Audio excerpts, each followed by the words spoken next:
What is up, everyone, and welcome back to the channel. Today I'm here in Dakar, Medina. This is the Senegalese Center for Shoes and Bags. From loafers, Oxford shoes, Chelsea boots, sandals, flip-flops, this is where they are all made using traditional methods. Fun fact, many small businessmen and women from different parts of the world source their products from this very place. Almost all the shoemakers and the shoe sellers, like most of them, are from Gueye. Gueye is a small village in the Chess region. This is where the rich tradition of shoemaking was born in Senegal. This craft has been passed down from one generation to the next. Sunu maam yi ñoo ñëwoon fii di fi liggéey sunu papa yi ñëw fi aussi di fi liggéey man damaa judd rek gis ñu koy defar foofu. sunuy papa ñoo fi nekkoon di ko liggéey jàngal ñu si métier ba ber ñu te ñun depuis boobaak léegi presque war nañ fee def 20 ans.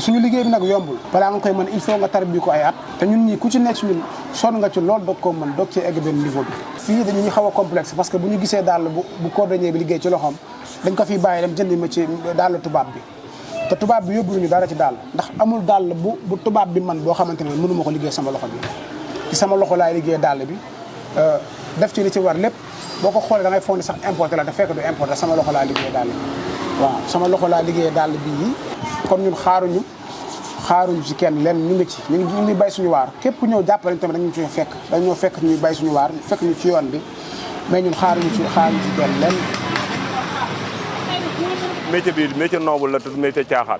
état bu Sénégal moom moo la gën a xam ne métier bi day dugal xaalis yi. parce que sénégalais yi si jëmi boobu demoon nañ ba benn moment duñu daan liggéey ci métier bi di ci business. mais tey dem nañ ba benn instant ñoom ñëpp ciy business. In this district, you'll find a mix of workshop setups. Some are privately owned by sole proprietors. On the other hand, you have collaborative workshops where a group of cobblers join forces. Although they work side by side in the same space, each individual essentially operates their own business. ay patron kese ñoo fi nekk table yi ngay gis yi yëpp ku ci nekk sa bopp ngay liggéeyal. teewul dañoo déggoo suñu biir di waxtaan suñu biir àndandoo suñu biir réerawuñ ci benn côté. ku nekk sa place da nga am benn quelques mètres bi ñu la may comme heure ñu la may 1 mètre foofu ngay toog sa table nga yor liggéey exposé sa place wékk teg denc. kon nañu xam ne ndaw ñi bëgg ñu noonu liggéey trop. te dëkk bu amee jeunesse rek jeunesse bu ñu engagé nangoo liggéey rek pour man lépp baax na. te lii yëpp amul lenn loo xamante ni machine bokk na ci su mooyee fil bii nii fil bii ngay gis nii rek la machine di defar mais à part loolu lépp loxoo koy defar te lu gën a garaaw yi dañ koy defar tey sam portable su ma la wonoon tey ay modèle da nga naan ma noono xaw ma ndax di nga ko mën a gis noonu de la nee ma defal la ko nii. mais envoyé ñu ne nga defar façon bi. loo ma envoyé dama la koy defar. buñ sañoon dinañ rendre lu ëpp lii suñu population parce que suñu réew jaral nañ lool ay jeunes la ñu ngi toog fii investir di ci liggéey mënoon nañ génn mais demuñu quoi. ku nekk bëgg ngaa toog sa dëkk liggéey fa développé ko. soo gisee sa réew non nekkul di dem nu mu war a demee foog nga dem. non bi si jiitu moom premièrement ndaw ñi nan jàng métier d'abord suñu jàngee métier beneen bi si topp ñu jub parce que ndaw pour mu réussir si àddunaam il faut mu jub beneen bi si ñëwaat tamit mooy suñu état yi Afrique ñu jàppale xale yi suñu leen jàppalee bañ toog di leen mën a liggéey fii ici ci Afrique su ko defee Afrique dana dox jëm si kanam. booy ñii ñi ngi jaar fii ñii ñi ngi jaar fii ñi ngi perte seeni jeunes ci àll bi te ñooñu mën nañ leen récupérer ñu toog fii liggéey mbay mi ngi fii sàmm mi ngi fii géej gi mi ngi fii métiers yi bari nan waruñu ko xaar ci keneen ñun ñoo war a defar suñu réew ñoo ko war a développer Afrique yaa lépp a ngi fii am nañ ressources yi tout y a tout en Afrique bari nañ ay jeunes foo dem en Afrique jeunes yaa ngi fa ñu bari mais dañuy xëy di toog ba ngoon jot loolu nag li ko waral mooy manqué nañ ay moyens manqué nañ ñu leen appuyer pour ñu liggéey aussi. Africa indeed has a youthful population that are striving to make progress and improve their livelihood, but the leaders are really not keeping pace. Like they're not protecting local industries as they're supposed to. Imagine the biggest challenge for these cobblers today is the influx of Chinese counterfeit products that enter through the ports of Senegal. A Senegalese cobbler can take a month to make 1,000 pairs, while their Chinese counterparts can manufacture the same quantity in a single day. bu njëkk ba dañ daan jaay minimum 500 paires ci mois bi wala 1000 paires mais léegi job bi chinois yi ñoo ko yàqu quoi. chinois yi ñoom ñoo fi ñëw wàccee seen i bagages comme suñ métier bi daal yi essence yi ñoom dañ koy defar seen réew importer ko indi ko Sénégal su ñëwee ñoom ñuy gën a moyen le cher quoi. te léegi daal di chinois bi da ngay gis ku ko jënd ñëw ba fi indi ñu daajaatal la ko mais loolu nag léegi arrêté nañ ko quoi ku fi jënd daal di chinois boo ko indee si ñun duñ ko defaraat parce que ñun daal bu fi chinois bi indi ñun mën nañ te ñoom ñooy kay sàccee fii ay modèle di ko yóbbu foofu di ko defar dañuy ñëw gis suñ création nga gis leen ñuy dox ci trottoir bi nii di sàcc modèle quoi soo léegi yow modèle bu bees boo génn mu commencé dox fii ñëw automatiquement dans une semaine wala un mois mu fees fi del ñu wàccee ci ay conteneurs. te di nga gis ku dem jëndi daal importé lu ëpp lii fuuf jënd ci prix en gros lu bari ñëw exposé wàccee jaay te ñun ñi pour ñu jaay li sax mën na xaw a yàgg ci ñun parce que dañ naan non daal bi dafa seer te ay urée kese ñoo ko liggéey mooy complexe bi ñu wax suñu biir dañuy bàyyi suñu liggéey dem di jënd ci tubaab yi. Shoemakers in China and other parts of the world make substantial income. Yet, when you look at the situation here, it's different. I mean, I understand that like these cobblers are not producing as many pairs as other manufacturers and they don't have access to global markets and advanced products. But I believe even at this scale, there must be a way for these skilled individuals, to earn good and live good in Senegal. lan nga foog ne lañ war a def dëkk bi pour seen liggéey bi mu dem kanam ñëpp gis ci seen bopp. mooy daalu chinois bi arrêté ñu wàññi matériel bi ñu jàppale nu ñu jënd daal bi nii consommer local bi.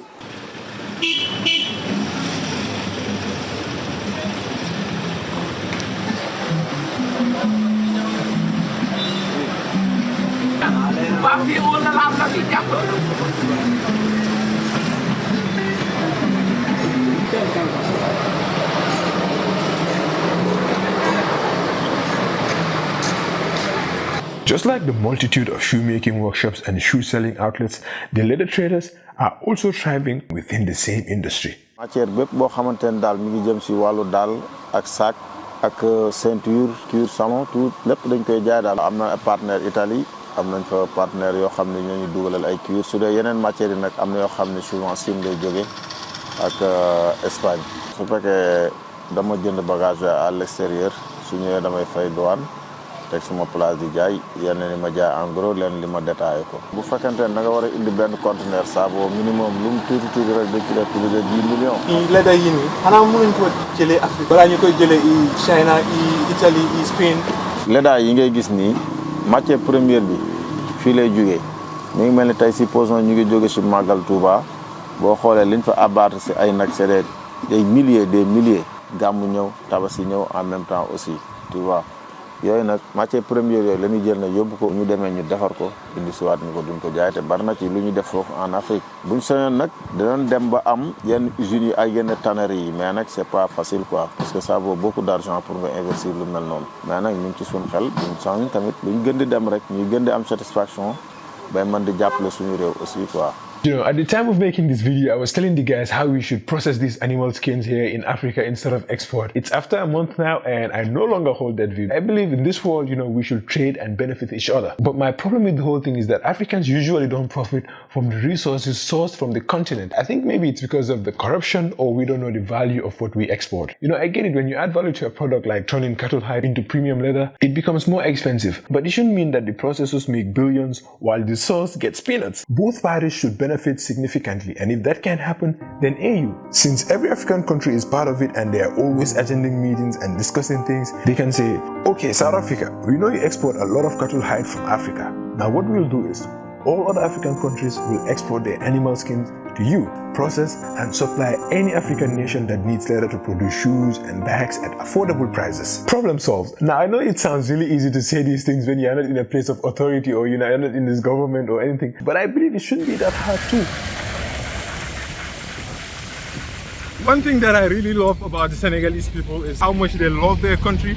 Yeah, it's like everyone is proud to say, okay, you know what, this thing is made in Senegal. And you go around, you see people have their have Senegalese flags in their homes, you know. They're so proud of their country. I love that, you know. I love that about them. I went to Senegal mainly for 4 reasons, but one of the most important one is my desire to create content about Africa. So I thought, what better countries to start than Senegal since it's right next door. But I was a bit hesitant because of, you know, the language barrier. They speak French. But after my interview with Mr. Jab, where he spoke about the industrialization efforts in Senegal and the strong work ethics of its people, I said, you know what? I have to go. Even if it means that I'll create these videos in Wolof and add English subtitles, I'll do it. And that was the main reason, you know, showcase African excellence, but at the same time, show my country how other African nations are making progress and how we can also, you know, strive to improve. Despite the frustrations I encounter here in Gambia, but my love for this country runs deep. And I want to find more reasons to be proud of this land that I call home. This is why I was asking this guy endless questions about Gambia since he has conducted business here. Wow, personal business bi man daan naa ko def Gambie mais duma fa daan liggéeyee su ma joobee damay yóbbu foofu exposé quoi wala ma yóbbul ko samay client pour ñu dem defaree ji ko Gambie loolu day fekk état suñu état ñàkk ñoo jàppale mais suñu jàppale am nañ droit dem jàngale ko ci beneen xam nga métier moom dafa doon loo xam ne foo ko yóbbu fu nekk tey réew moomu mën nañ see jëriñu quoi boobaa yow yaa ngi rey yaa ngi faiblal sa réew quoi da ngay xool li nga xamante ni moom mooy suuxal sa réew nga def ko fa ñun nous sommes fiers de Sénégalais mais tamit tey ñu ne lii Sénégal la jógee ko su ma ko yóbbee Gambie lan la ñuy wax Gambie lañ ko defaree mais doomu Sénégal moo ko defar. boo demoon Gambie def yan genre difficulté nga face. comme ça matière yi nii pour nga jënd ko problème la mais métier mi bu demee foofu rek loolu dana la fekk si. en plus daal bi tamit boobaa day gën a cher ndax transport bi da ngay jógee Gambie ñëw fii. yow la nga foog ne comme suñ ko waree def li Gambie. lan moo war a nekk Gambie pour son liggéey bi mun a toog biir Gambie. non lenn rek la mun a nekk rek centre commercial boo xamante ni. centre de métier lay doon comme marché boo xamante ni lii rek moo fay daw mais bu nekkee Gambie lay dem man Gambie laa yoroo su ma nekkoon tey ma dem fa mais dañoo war a mën a am benn site boo xamante ni tey képp kuy liggéeykat rek am nga sa site bu ñu la ubbi muy lan place boo liggéeyee ñu ne mécanicien yi fële la cordonnier yi ñuy liggéey daal yi ñu ne fële la menuisier yi ñu ne fële la mais loolu lañ manqué mais boo demee ci réewu Afrique yi loolu moo fay nekk moo tax réew mi dox mais boo bëggee ñëw Gambie luye ci benn kër magasin foofu nga liggéey fa peut-être clients yi dinañ ko xam duñ ko xam mais bu ñu xamee secteur bi ñuy toll bi ñuy nekk rek day facile parce que Gambie am na fa mais bëriwuñu mais dañoo xaw a tas tamit.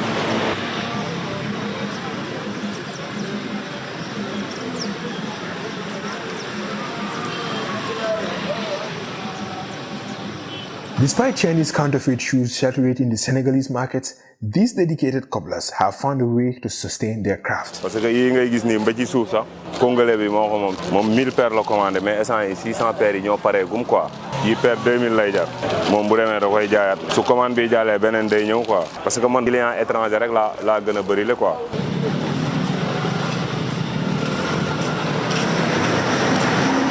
su lay dàll moom ñu sénégalais yi ñoo ko jënd à 100%. ñun étranger la ñuy faral di jaay ñu ëpp malien guinéen wala gambien wala Congo Brazzaville ñooñu la ñuy faral di jaay. I came across a video about a luxury handbag designer in the United States who made over $700,000 by selling bags. Here's the interesting part. These bags were crafted in Senegal. She designs them and the Senegalese craftsmen bring her vision to life. If you are a designer either in Gambia or US or anywhere, you can design your own product, whether a shoe or a bag, and these craftsmen can produce it for you with your logo and everything. I'll put their contact details in the description box below. Comme genre bi man maa ngi ko jaay prix en gros 15 000 francs. 5 000 francs lay jar en gros. am na yeneen modèle aussi yu fi nekk comme par exemple bu dee comme genre fermé yi gis nga ko yi 3500 lay jar en gros. bari na ay modèle daal su fekkee ne ku mu intéressé daal boo fi ñëwee fii incha allah loo bëgg moom di nga ko am quoi.